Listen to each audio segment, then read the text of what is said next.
ತಮಿಳುನಾಡಿನ ಸಾತಕುಲಂ ಊರಿನ ಈ ಸಿಸಿಟಿವಿ ಫುಟೇಜ್ ಇಡೀ ದೇಶವೇ ಖಂಡಿಸುತ್ತಿರುವ ಆ ಅಮಾನವೀಯ ಅಪರಾಧ ನಡೆದ ಕೆಲ ಕ್ಷಣದ ಮುಂಚಿನದ್ದಾಗಿದೆ. ಈ ಫುಟೇಜ್ 19 ಜೂನ್ 2020 ಕೋವಿಡ್ ನಿಂದಾಗಿ ರಾತ್ರಿಯ 8 ಗಂಟೆ ನಂತರ ಲಾಕ್ಡೌನ್ ಕರ್ಫ್ಯೂ ಮಾಡಲಾಗ್ತಿತ್ತು. ಸ್ಕ್ರೀನ್ ನ ಮೇಲಿನ ಟೈಮ್ ನೋಡಿ ಅದು 9:42 ಅಂತ ತೋರಿಸ್ತಿದೆ.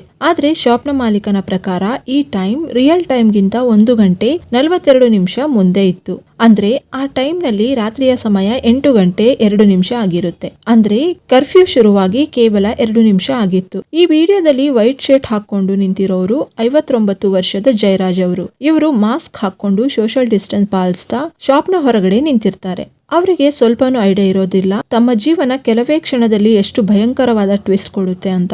1 ನಿಮಿಷದ ನಂತರ ಇಬ್ರು ಪೊಲೀಸ್ ಆಫೀಸರ್ ಅವರ ಹತ್ರ ಬರ್ತಾರೆ. ಸ್ವಲ್ಪ ಹೊತ್ತು ಮಾತಾಡಿ ವಾಪಸ್ ಹೋಗ್ಬಿಡ್ತಾರೆ. ಇದು ಒಂದು ರುಟೀನ್ ಚೆಕಪ್ ತರ ಇರುತ್ತೆ. ಅವರು ಪೊಲೀಸರು ಹೋದ್ಮೇಲೆ ಫೋನ್ ನಲ್ಲಿ ಯಾರ ಹತ್ರನೋ ಮಾತಾಡ್ತಿರ್ತಾರೆ. ಮತ್ತೆ 1 ನಿಮಿಷದ ನಂತರ ಅವರು ತಾವೇ ರಸ್ತೆಯ ಆ ಬದಿಯಲ್ಲಿ ನಿಂತಿದ್ದ ಪೊಲೀಸರ ಜೀಪ್ ಹತ್ರ ಹೋಗ್ತಾರೆ. ಐ ವಿಟ್ನೆಸ್ ರವರ ಪ್ರಕಾರ ಆ ಗಾಡಿಯಲ್ಲಿ ಕುಳಿತಿದ್ದ ಪೊಲೀಸರು ಅವ್ರನ್ನ ಕೈ ಸನ್ನೆ ಮಾಡಿ ಕರೆದಿರ್ತಾರೆ. ಇದನ್ನೆಲ್ಲ ಶುರುವಾತಿನಿಂದ ನೋಡ್ತಿದ್ದ ಆಟೋ ಡ್ರೈವರ್ ಪಾಂಡಿ 1.5 ನಿಮಿಷದ ನಂತರ ಜಯರಾಜ್ನ ಶಾಪ್ ಒಳಗಡೆ ಹೋಗ್ತಾರೆ. ಅಷ್ಟರಲ್ಲಿ ತುಂಬಾ ಜೋರಾದ ಗಲಾಟೆ ಕೇಳ್ಸೋಕೆ ಶುರುವಾಗುತ್ತೆ. ಆಗ ಎಲ್ಲಾ ಶಾಪ್ನವರು ಆಚೆ ಬಂದು ನೋಡೋಕೆ ಹೋಗ್ತಾರೆ. ಆಗ 31 ವರ್ಷದ ಬೆನಿಕ್ಸ್ ಶಾಪ್ ನಿಂದ ಹೊರಬಂದು ಆ ಪೊಲೀಸರ ವೆಹಿಕಲ್ ಹತ್ರ ಹೋಗ್ತಾರೆ. ಮತ್ತೆ ಅವನ ಹಿಂದೆ ಬೆನಿಕ್ಸ್ ನ ಸ್ನೇಹಿತ ರಾಜಾರಾಮ್ ಕೂಡ ಹೋಗ್ತಾನೆ. ಆಲ್ಮೋಸ್ಟ್ 1 ನಿಮಿಷದ ನಂತರ ಬೆನಿಕ್ಸ್ ಮತ್ತೆ ರಾಜಾರಾಮ್ ಶಾಪ್ಗೆ ವಾಪಸ್ ಬರ್ತಾರೆ. ಆದ್ರೆ ಜಯರಾಜ್ ಅವರ ಜೊತೆಲಿ ಇರಲ್ಲ. ಯಾಕಂದ್ರೆ ಪೊಲೀಸರು ಫೋರ್ಸ್ಫುಲ್ ಆಗಿ ಅವ್ರನ್ನ ಗಾಡಿಯಲ್ಲಿ ಕೂರಿಸ್ಕೊಂಡು ಪೊಲೀಸ್ ಸ್ಟೇಷನ್ಗೆ ಹೋಗಿರ್ತಾರೆ. ಪೊಲೀಸರು ತನ್ನ ತಂದೆನ ಈ ರೀತಿ ಫೋರ್ಸ್ಫುಲ್ ಆಗಿ ಕರ್ಕೊಂಡು ಹೋಗಿದ್ದನ್ನ ನೋಡಿದ ಬೆನಿಕ್ಸ್ಗೆ ತುಂಬಾ ಭಯವಾಗುತ್ತೆ. ಇಲ್ಲಿ ಬೆನಿಕ್ಸ್ ಮತ್ತೆ ಅವನ ಜೊತೆಯವರು ಫೋನ್ ಮಾಡಿ ಮನೆಯವರಿಗೆ ಈ ಘಟನೆ ಹೇಳ್ತಾರೆ. ಯಾಕಂದ್ರೆ ಏನೋ ಒಂದು ಕೆಟ್ಟದ್ದು ನಡೆಯೋದ್ರಲ್ಲಿದೆ ಅನ್ನೋ ಭಾಸ ಬೆನಿಕ್ಸ್ ನ ಮನ್ಸಲ್ಲಿ ಮೂಡಿರುತ್ತೆ. ಕಾಲ್ ಮಾಡಿದ ನಂತರ ಬೆನಿಕ್ಸ್ ತನ್ನ ಸ್ನೇಹಿತನ ಗಾಡಿ ಹತ್ತಿ ಸಾತಾಕುಲಂ ಪೊಲೀಸ್ ಸ್ಟೇಷನ್ಗೆ ಹೋಗ್ತಾನೆ. ಅಲ್ಲಿ ಹೋದಂಗೆನೆ ಬೆನಿಕ್ಸ್ ತನ್ನ ತಂದೆಗೆ ಕರುಣೆ ಇಲ್ಲದೆ ತುಂಬಾ ದಾರುಣವಾಗಿ ಸಬ್ ಇನ್ಸ್ಪೆಕ್ಟರ್ ಕೆ ಬಾಲಕೃಷ್ಣನ್ ಹೊಡೆಯೋದನ್ನ ನೋಡ್ತಾನೆ. ಬೆನಿಕ್ಸ್ ಕೂಡಲೇ ಮಧ್ಯ ಪ್ರವೇಶಿಸಿ ತನ್ನ ತಂದೆನ ಕಾಪಾಡೋಕೆ ಹೋಗ್ತಾನೆ. ಆದ್ರೆ ಅಲ್ಲಿದ್ದ ಪೊಲೀಸರಿಗೆ ಬೆನಿಕ್ಸ್ ನ ಈ ಒಂದು ಸಣ್ಣ ಕಾರ್ಯ ಅವರ ಈಗೋ ಹರ್ಟ್ ಆಗೋಕೆ ಸಾಕಾಗಿತ್ತು. ಆಗ ಆ ಎಲ್ಲಾ ಪೊಲೀಸರು ಸ್ಟೇಷನ್ ನ ಮೇನ್ ಡೋರ್ ಕ್ಲೋಸ್ ಮಾಡಿ ಬೆನಿಕ್ಸ್ ನ ಸಹ ಹೊಡೆಯೋಕೆ ಶುರು ಮಾಡ್ತಾರೆ. ಬೆನಿಕ್ಸ್ ನ ಜೊತೆ ಬಂದವರು ಪೊಲೀಸರಿಗೆ ತಾವು ಮಾಡ್ತಿರೋದು ಸರಿಯಲ್ಲ ಅಂತ ಹೇಳಿದಾಗ ಪೊಲೀಸರು ಅವ್ರನ್ನು ಸಹ ಹೊಡೆದು ಹೊರಗೆ ಕಳಿಸ್ಬಿಡ್ತಾರೆ. ಈಗ 59 ವರ್ಷದ ಜಯರಾಜ್ ಮತ್ತೆ ಅವರ 31 ವರ್ಷದ ಮಗ ಬೆನಿಕ್ ಕಾನೂನು ಮಾತ್ರ ಅಲ್ಲ ಅವರ ಪ್ರಾಣ ಕೂಡ ತಮ್ಮ ಕೈಯಲ್ಲಿದ್ದ ಆ ನಿರ್ದಯಿ ಪೊಲೀಸರ ವಶದಲ್ಲಿರ್ತಾರೆ. ಇದು ಕೇವಲ 1 ಕ್ಷಣದ ಕೋಪವಾಗಿರಲ್ಲ, ಬದಲಿಗೆ ನಿರಂತರ 7 ಗಂಟೆ ನಡೆಯಲಿರೋ ಹಿಂಸೆ ಆಗಿತ್ತು. ರಾತ್ರಿಯ ಸುಮಾರು 11:30ಕ್ಕೆ ಸಬ್ ಇನ್ಸ್ಪೆಕ್ಟರ್ ಪಿ ರಘು ಗಣೇಶನ್ ಸ್ಟೇಷನ್ಗೆ ಬಂದ ಮೇಲೆ ಈ ಬ್ರುಟಾಲಿಟಿಯ ರೇಟ್ ಇನ್ನೂ ಹೆಚ್ಚಾಗುತ್ತೆ. ಅವರ ಬಟ್ಟೆನೂ ಸಹ ಬಿಚ್ಚಿಸ್ತಾರೆ. ಕೇವಲ ದೈಹಿಕವಾಗಿ ಮಾತ್ರವಲ್ಲ, ಮಾನಸಿಕವಾಗಿ ಸಹ ಹಿಂಸೆ ಕೊಡ್ಲಿಕ್ಕೆ. ಅಲ್ಲೇ ಇದ್ದ ಇನ್ಸ್ಪೆಕ್ಟರ್ ಎಸ್ ಶ್ರೀಧರ್ ಸ್ಟೇಷನ್ ನ ಇನ್ಚಾರ್ಜ್ ಈ ಕೃತ್ಯನ ನೋಡೋದು ಮಾತ್ರವಲ್ಲ, ಕಂಟ್ರೋಲ್ ಮತ್ತೆ ಡೈರೆಕ್ಟ್ ಕೂಡ ಮಾಡ್ತಿರ್ತಾನೆ. ಇವರಿಬ್ಬರನ್ನ ಎಷ್ಟು ಜೋರಾಗಿ ಹೊಡೆತಿದ್ರು ಅಂದ್ರೆ ಇವರ ಚೀರಾಟ 500 ಮೀಟರ್ ದೂರದಲ್ಲಿದ್ದ ತಾಲೂಕು ಆಫೀಸ್ ವರೆಗೆ ಕೇಳಿಸ್ತಿತ್ತು. ಜಯರಾಜ್ ತಮ್ಮ ಆರೋಗ್ಯದ ಬಗ್ಗೆ ಅಂದ್ರೆ ತಮ್ಗೆ ಡಯಾಬಿಟಿಸ್ ಮತ್ತೆ ಹೈ ಬ್ಲಡ್ ಪ್ರೆಷರ್ ಇದೆ ಅಂತ ಪದೇ ಪದೇ ವಿನಂತಿ ಮಾಡ್ತಾ ಇದ್ರು. ಆದ್ರೆ ಆ ಕಟುಕರಿಗೆ ಕಿಂಚಿತ್ತು ಕರುಣೆ ಬರಲ್ಲ. ಅವತ್ತು ಆ ಪೊಲೀಸ್ ಸ್ಟೇಷನ್ ನಲ್ಲಿ ಇಬ್ರು ಮಹಿಳಾ ಪೊಲೀಸರು ಸಹ ಇರ್ತಾರೆ. ಅವರು ಸ್ಟೇಷನ್ ನ ರೈಟರ್ ಸೆಲ್ವಕುಮಾರಿ ಮತ್ತೆ ಹೆಡ್ ಕಾನ್ಸ್ಟೇಬಲ್ ರೇವತಿ. ಈ ಇಬ್ರು ಸುಮ್ನಿದ್ರು, ಅವರ ಕಣ್ಣುಗಳು ಎಲ್ಲಾ ನೋಡ್ತಿದ್ವು. ಸಬ್ ಇನ್ಸ್ಪೆಕ್ಟರ್ ಬಾಲಕೃಷ್ಣನ್ ಅವರ ಹತ್ರಕ್ಕೆ ಬಗ್ಗಿ ಗೇಲಿ ಮಾಡ್ತಾ, ನೀನೇನು ಸಾತಾಕುಲಂನ ದೊಡ್ಡ ರೌಡಿನ, ಪೊಲೀಸರಿಗೆ ಹೊಡೆಯೋಕೆ ಬರ್ತೀಯಾ, ಈಗ ಹೊಡಿ ನೋಡೋಣ ಅಂತ ಹೇಳ್ತಾನೆ. ಆಗ ಇನ್ಸ್ಪೆಕ್ಟರ್ ಶ್ರೀಧರ್ ರೂಮ್ ನಿಂದ ಹೊರಗೆ ಬಂದು ಬೆನಿಕ್ಸ್ ನ ನೋಡುತ್ತಲೇ ಕೋಪದಿಂದ, ಇವನು ಪೊಲೀಸರ್ನ ತಳ್ಳಿದ್ದಾನೆ, ನೀವೇನು ಸುಮ್ನೆ ನೋಡ್ಕೊಂಡಿರ್ತೀರಾ ಅಂತ ಹೇಳ್ತಲೇ ಟಾರ್ಚರ್ ನ ಇನ್ನೊಂದು ರೌಂಡ್ ಶುರುವಾಗುತ್ತೆ. ಇದನ್ನ ನೋಡ್ತಿದ್ದ ರೇವತಿ ಅವರಿಗೆ ಇದು ಪೇನ್ಫುಲ್ ಮಾತ್ರವಲ್ಲ, ಇಷ್ಟೊಂದು ಕ್ರೂರತೆ ಯಾಕೆ ಅನ್ನೋದು ಅವರಿಗೆ ಅರ್ಥವಾಗೋಲ್ಲ.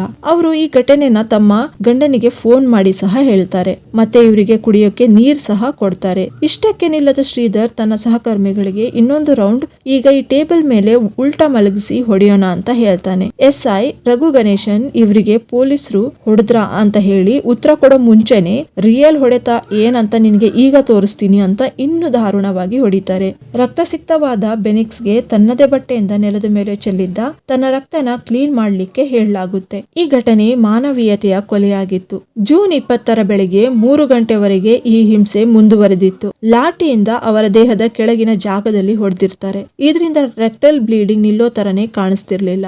ಇದನ್ನ ಮರೆಮಾಚೋಕೆ ಪೊಲೀಸರು 6 ಬಾರಿ ಡಾರ್ಕ್ ಕಲರ್ ನ ಲುಂಗಿ ಅವರಿಗೆ ಕೊಟ್ಟು ಚೇಂಜ್ ಮಾಡ್ಲಿಕ್ಕೆ ಹೇಳ್ತಾರೆ. ಈ ಕೇಸ್ ನಲ್ಲಿ ಕೇವಲ ಪೊಲೀಸರು ಮಾತ್ರ ವಿಲನ್ಸ್ ಅಂತ ನೀವು ಭಾವಿಸಿದ್ರೆ ಈ ಕೇಸ್ ನ ಮುಂದಿನ ತುಣುಕನ್ನ ಕೇಳಿ. ಜೂನ್ 20 ಬೆಳಗ್ಗೆ ಪೊಲೀಸರು ಬೆನಿಕ್ಸ್ ಮತ್ತೆ ಅವರ ತಂದೆನ ಸಾತಾಕುಲಂ ಗೌರ್ಮೆಂಟ್ ಹಾಸ್ಪಿಟಲ್ಗೆ ಕರ್ಕೊಂಡು ಹೋಗ್ತಾರೆ. ಟ್ರೀಟ್ಮೆಂಟ್ ಗಾಗಿ ಅಲ್ಲ, ಬದಲಿಗೆ ಒಂದು ಫಾರ್ಮಲ್ ಮೆಡಿಕಲ್ ಕ್ಲಿಯರೆನ್ಸ್ ಗಾಗಿ. ಪೊಲೀಸರು ಎಷ್ಟು ಕ್ರಿಮಿನಲ್ಸ್ ಗಳಾಗಿದ್ರು ಅಂದ್ರೆ ಇದಕ್ಕಾಗಿ ಅವರು ಪ್ರೈವೇಟ್ ಗಾಡಿನ ತಗೊಂಡು ಹೋಗಿರ್ತಾರೆ. ಒಂದು ವೇಳೆ ಇನ್ವೆಸ್ಟಿಗೇಷನ್ ನಡೆದ್ರೆ ರಕ್ತದ ಕಲೆಗಳು ಪೊಲೀಸರ ಕಾರ್ ನಲ್ಲಿ ಸಿಗಬಾರ್ದು ಅಂತ.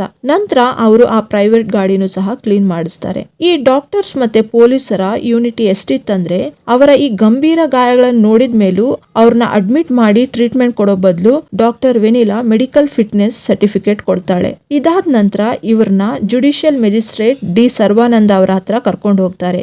ಯಾಕಂದ್ರೆ ಕಾನೂನಿನ ಪ್ರಕಾರ ತಪ್ಪಿತಸ್ಥರ ಗಾಯಗಳನ್ನ ಚೆಕ್ ಮಾಡೋದು ಮತ್ತೆ ಪೊಲೀಸರು ಇಲ್ಲಿಗಲ್ ಆಗಿ ಆರೋಪಿನ ಡಿಟೈನ್ ಮಾಡದ ಹಾಗೆ ನೋಡ್ಕೊಳ್ಳೋದು ಈ ಜುಡಿಷಿಯಲ್ ಮ್ಯಾಜಿಸ್ಟ್ರೇಟ್ ನ ಕೆಲಸವಾಗಿರುತ್ತೆ. ಆದ್ರೆ ಈ ಕೇಸ್ ನಲ್ಲಿ ಪೂರ್ತಿ ಸಿಸ್ಟಮೇ ಫೇಲ್ ಆಗಿತ್ತು.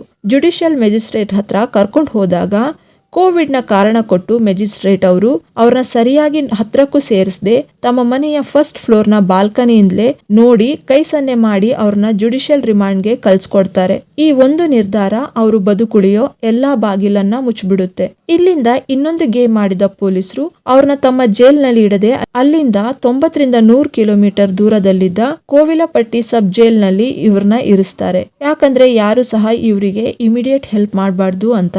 ಜೊತೆಗೆ ಒಂದು ಸುಳ್ಳು FIR ಸಹ ಬರೀತಾರೆ. 19 ಜೂನ್ ರಾತ್ರಿ ಸುಮಾರು 9:30ಕ್ಕೆ ಕಾನ್ಸ್ಟೇಬಲ್ ಮುರುಗನ್ ಮತ್ತೆ ಕಾನ್ಸ್ಟೇಬಲ್ ಮುತ್ತುರಾಜ್ ಪೆಟ್ರೋಲಿಂಗ್ ಮಾಡುವಾಗ ಬೆನಿಕ್ಸ್ ಅವರ ಶಾಪ್ ಓಪನ್ ಇತ್ತು ಮತ್ತೆ ಜನ ಸಹ ಬಹಳ ಇದ್ರು. ಪೊಲೀಸರು ಬಂದು ಜನರನ್ನೆಲ್ಲ ಮನೆಗೆ ಕಳ್ಸಿದ್ರು. ಎಲ್ರು ಹೋದ್ರು. ಈ ಇಬ್ರು ಅಂದ್ರೆ ಬೆನಿಕ್ಸ್ ಮತ್ತೆ ಜಯರಾಜ್ ಹೋಗದೆ ಅಲ್ಲೇ ನೆಲದ ಮೇಲೆ ಕೂತು ಪೊಲೀಸರ ಮೇಲೆ ಕೈ ಮಾಡೋಕೆ ಶುರು ಮಾಡಿದ್ರು. ಮತ್ತೆ ಬೇಕಂತಲೇ ನೆಲದ ಮೇಲೆ ಬಿದ್ದು ತಮ್ಗೆ ತಾವೇ ಇಂಟರ್ನಲ್ ಇಂಜುರೀಸ್ ಮಾಡ್ಕೊಂಡ್ರು ಅಂತ ಬರ್ದಿರ್ತಾರೆ. ಆದ್ರೆ CCTVಯನ್ನು ನೋಡಿದಾಗ ಈ ಘಟನೆ ಬೇರೆ ತರನೇ ನಡೆದಿರುತ್ತೆ. ಕೋವಿಲಪಟ್ಟಿ ಜೈಲ್ ನಲ್ಲಿ ಸಹ ಅವರಿಗೆ ಯಾವ ರೀತಿಯ ಮೆಡಿಕಲ್ ಹೆಲ್ಪ್ ಕೊಡ್ಸೋದಿಲ್ಲ. ಅದೇ ಪರಿಸ್ಥಿತಿಯಲ್ಲಿ ಅವರು ಅಲ್ಲಿ 2 ದಿನ ಕಳೀತಾರೆ. ನಂತರ 22 ಜೂನ್ ನ ಸಾಯಂಕಾಲ ಬೆನಿಕ್ಸ್ ಎದೆ ತುಂಬಾ ನೋವಾಗ್ತಿದೆ ಅಂತ ಹೇಳಿದಾಗ ಬೆನಿಕ್ಸ್ ನ ಕೋವಿಲಪಟ್ಟಿಯ ಸರ್ಕಾರಿ ಆಸ್ಪತ್ರೆಗೆ ಕರ್ಕೊಂಡು ಹೋಗ್ತಾರೆ.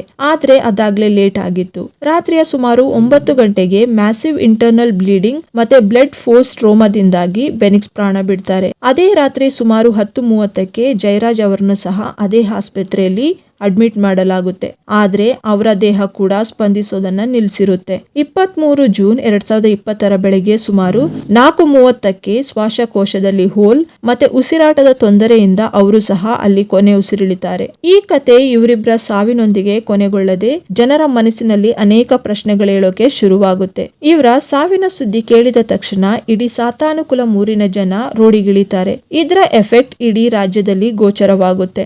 ಆದ್ರೆ ಪೊಲೀಸರು ಎಲ್ಲಿಯೂ ಸಹ ತಮ್ಮ ಬ್ರೂಟಾಲಿಟಿನ ಒಪ್ಕೊಳ್ಳೋದಿಲ್ಲ. ಮತ್ತೆ ಕೇವಲ ಸಬ್ ಇನ್ಸ್ಪೆಕ್ಟರ್ ಬಾಲಕೃಷ್ಣನ್ ಮತ್ತೆ P ರಘುಗಣೇಶನ್ ಅವ್ರನ್ನ ಸಸ್ಪೆಂಡ್ ಮಾಡ್ತಾರೆ. ಇನ್ಸ್ಪೆಕ್ಟರ್ ಶ್ರೀಧರ್ನ ವೇಟಿಂಗ್ ಲಿಸ್ಟ್ ನಲ್ಲಿ ಹಾಕ್ತಾರೆ. ಕೇವಲ ಇದೊಂದು ಸಾಫ್ಟ್ ಆಕ್ಷನ್ ಆಗಿತ್ತು. ದೇಶದಾದ್ಯಂತ ಈ ಕೇಸ್ನ ತಲುಪಿಸೋದ್ರಲ್ಲಿ ರೇಡಿಯೋ ಜಾಕಿ ಸುಚಿತ್ರ ಮಾಡಿದ ಒಂದು ವಿಡಿಯೋ ತುಂಬಾ ಹೆಲ್ಪ್ ಆಗುತ್ತೆ. ಅವರ ಕೇಸ್ನ ವಿಡಿಯೋ ಸೋಷಿಯಲ್ ಮೀಡಿಯಾದಲ್ಲಿ ವೈರಲ್ ಆಗುತ್ತೆ. ಮತ್ತೆ ಇಡೀ ದೇಶದ ಜನತೆ ಈ ಘಟನೆಗೆ ರಿಯಾಕ್ಟ್ ಮಾಡೋಕೆ ಶುರು ಮಾಡ್ತಾರೆ. ಮತ್ತೆ ಇಂಟರ್ನ್ಯಾಷನಲ್ ಕ್ರಿಯೇಟರ್ ಆಗನ್ ಹೇರ್ ಅವರು ಈ ಘಟನೆಯನ್ನ ಗ್ಲೋಬಲ್ ಲೆವೆಲ್ ವರೆಗೆ ರೀಚ್ ಮಾಡಿಸ್ತಾರೆ. ಆಗ #ಜಸ್ಟಿಸ್ ಫಾರ್ ಜಯರಾಜ್ ಮತ್ತೆ ಬೆನಿಕ್ಸ್ ಗ್ಲೋಬಲ್ ಲೆವೆಲ್ ನಲ್ಲಿ ಟ್ರೆಂಡ್ ಆಗೋಕೆ ಶುರುವಾಗುತ್ತೆ. ಪೊಲಿಟಿಷಿಯನ್, ಸೆಲೆಬ್ರಿಟೀಸ್ ಮತ್ತೆ ಹ್ಯೂಮನ್ ರೈಟ್ಸ್ ಆರ್ಗನೈಸೇಷನ್ಸ್ ಇದರ ಬಗ್ಗೆ ಓಪನ್ ಆಗಿ ಪ್ರಶ್ನೆ ಕೇಳೋಕೆ ಶುರು ಮಾಡ್ತಾರೆ. ಇದು ಈಗ ಕೇವಲ ಲೋಕಲ್ ಕೇಸ್ ಆಗಿರದೆ ನ್ಯಾಷನಲ್ ಔಟ್ರೇಜ್ ಆಗಿ ಬದಲಾಗುತ್ತೆ. ಇದೇ ಡಿಜಿಟಲ್ ಪ್ರೆಷರ್ ಮತ್ತೆ ಪಬ್ಲಿಕ್ ಔಟ್ರೇಜ್ ನಿಂದಾಗಿ ಮದ್ರಾಸ್ನ ಹೈಕೋರ್ಟ್ ಮದುರೈ ಬೆಂಚ್ ಯಾವುದೇ ಫಾರ್ಮಲ್ ಕಂಪ್ಲೇಂಟ್ ಇಲ್ಲದೆ ಸುವೋಮೋಟೋ ಕಾಗ್ನಿಜೆನ್ಸ್ ತಗೋತಾರೆ. ತಮಿಳುನಾಡಿನ CM ಎಡಪಡ್ಡಿ ಕೆ ಪಳನಿಸ್ವಾಮಿ ವಿಕ್ಟಿಮ್ ಅವರ ಕುಟುಂಬಕ್ಕೆ 10 ಲಕ್ಷ ಕೊಡೋದಾಗಿ ಮತ್ತೆ ಕುಟುಂಬದ ಒಬ್ಬ ವ್ಯಕ್ತಿಗೆ ಸರ್ಕಾರಿ ಕೆಲಸ ಕೊಡೋದಾಗಿ ಅನೌನ್ಸ್ ಮಾಡ್ತಾರೆ. ಪೋಸ್ಟ್ ಮಾರ್ಟಮ್ ರಿಪೋರ್ಟ್ ನಲ್ಲಿ ಅವರ ದೇಹದ ಮೇಲೆ 18 ಡೀಪ್ ಗಾಯದ ಗುರುತುಗಳಿತ್ತು ಮತ್ತು ದೇಹದ ಕೆಳಗಿನ ಭಾಗದ ಚರ್ಮ ಎಲ್ಲ ಸುಲಿದು ಹೋಗಿತ್ತು. ಪೋಸ್ಟ್ ಮಾರ್ಟಮ್ ರಿಪೋರ್ಟ್ ಇದೊಂದು ಅಸ್ವಾಭಾವಿಕ ಸಾವು ಎಂದು ಹೇಳುತ್ತೆ. ಈ ರಿಪೋರ್ಟ್ ಬಂದಾಗ ಹೈಕೋರ್ಟ್ ಈ ಕೇಸ್ನ CBCI ನಿಂದ CBIಗೆ ಟ್ರಾನ್ಸ್ಫರ್ ಮಾಡುತ್ತೆ. ಪೊಲೀಸ್ ಸ್ಟೇಷನ್ ನ ಗೋಡೆ ಮತ್ತೆ ಪೊಲೀಸರ ಲಾಟಿಗೆ ಅಂಟಿದ್ದ ರಕ್ತದ ಸ್ಯಾಂಪಲ್ ಬೆನಿಕ್ಸ್ ಮತ್ತೆ ಜಯರಾಜ್ ಅವರ ರಕ್ತದ DNA ಜೊತೆ ಮ್ಯಾಚ್ ಆಗುತ್ತೆ. ಆ ರಾತ್ರಿ ಫ್ಲೋರ್ನ ಮೇಲೆ ಚೆಲ್ಲಿದ ರಕ್ತನ ಮೂಕ ಮತ್ತೆ ಕಿವುಡಾಗಿದ್ದ ಒಬ್ಬ ವ್ಯಕ್ತಿಯ ಕೈಯಲ್ಲಿ ಕ್ಲೀನ್ ಮಾಡಿಸಿರ್ತಾರೆ.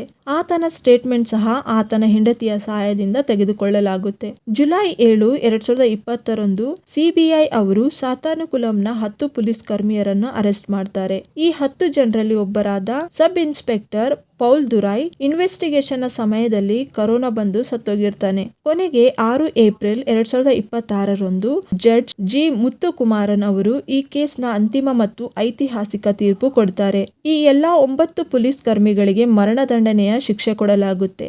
ಜಡ್ಜ್ ಮುತ್ತುಕುಮಾರನ್ ಇದು ರೇರೆಸ್ಟ್ ಆಫ್ ರೇರ್ ಕೇಸ್ ಆಗಿದ್ದು ಇದನ್ನ ಇಂಟ್ರಾಗೇಷನ್ ನ ಉದ್ದೇಶದಿಂದಲ್ಲದೆ ಸೇಡಿನಿಂದ ಮಾಡಲಾದ ಕೊಲೆ ಅಂತ ಹೇಳ್ತಾರೆ. ಮರಣದಂಡನೆಯ ಜೊತೆಗೆ ಪ್ರತಿ ಆರೋಪಿಗೆ 10 ಲಕ್ಷದ ದಂಡವನ್ನು ಸಹ ವಿಧಿಸಲಾಗುತ್ತೆ. ಟೋಟಲ್ ಆಗಿ ಈ 1 ಕೋಟಿ ರೂಪಾಯಿಗಳನ್ನ ಪೀಡಿತ ಕುಟುಂಬಕ್ಕೆ ಕೊಡ್ಬೇಕಂತ ತೀರ್ಪಾಗುತ್ತೆ. ಆದ್ರೆ ಈ ತೀರ್ಪಿನ ನಂತರ ಕೋರ್ಟ್ ನಿಂದ ಹೊರಬರುವಾಗ ಈ ಪೊಲೀಸರೆಲ್ಲ ನಕ್ಕೊಂಡು ಹೊರಗೆ ಬರ್ತಾ ಇದ್ರು. ಒಬ್ಬರ ಮುಖದಲ್ಲಿ ಸಹ ಪಶ್ಚಾತ್ತಾಪ ಅಥವಾ ಭಯದ ಎಕ್ಸ್ಪ್ರೆಷನ್ ಇರಲಿಲ್ಲ. ಇಷ್ಟು ದೊಡ್ಡ ಶಿಕ್ಷೆ ಸಿಕ್ಕ ಮೇಲೂ ಒಬ್ಬ ವ್ಯಕ್ತಿಯ ಮೇಲೆ ಯಾವುದೇ ಪರಿಣಾಮ ಬೀರೋಲ್ಲ ಅಂದ್ರೆ ಪ್ರಶ್ನೆ ಕೇವಲ ಅಪರಾಧಿಯ ಮೇಲಲ್ಲ, ಪೂರ್ತಿ ಸಿಸ್ಟಮ್ನ ಮೇಲೆ ಏಳುತ್ತೆ. ಈ ಕೇಸ್ನ ಐ ವಿಟ್ನೆಸ್ಗಳಾದ ರೇವತಿ ಹೆಡ್ ಕಾನ್ಸ್ಟೇಬಲ್ ಮತ್ತೆ ಸೆಲ್ವಕುಮಾರಿ ಸ್ಟೇಷನ್ ರೈಟರ್ ಯಾವುದೇ ಪ್ರೆಷರ್ಗೆ ಒಳಗಾಗದೆ ತಮ್ಮ ಸ್ಟೇಟ್ಮೆಂಟ್ ನ ಕೋರ್ಟ್ ನಲ್ಲಿ ಹೇಳಿ ನ್ಯಾಯ ಕೊಡಿಸುವಲ್ಲಿ ಪ್ರಮುಖ ಪಾತ್ರ ವಹಿಸ್ತಾರೆ. ನಂತರ ಇಬ್ಬರಿಗೂ ಪೊಲೀಸ್ ಪ್ರೊಟೆಕ್ಷನ್ ಕೊಡಲಾಗುತ್ತೆ. ಸೊ ಸ್ನೇಹಿತರೆ, ಇವತ್ತಿನ ಈ ಕ್ರೈಮ್ ಬಗ್ಗೆ ನಿಮ್ಮ ಅನಿಸಿಕೆ ಏನಂತ ಕೆಳಗಡೆ ಕಾಮೆಂಟ್ ಬಾಕ್ಸ್ ನಲ್ಲಿ ತಿಳಿಸಿ. ಇಂತಹ ರಿಯಲ್ ಕ್ರೈಮ್ ಸ್ಟೋರೀಸ್ ನ ನೋಡೋಕೆ ಚಾನೆಲ್ ನ ಸಬ್ಸ್ಕ್ರೈಬ್ ಮಾಡಿ.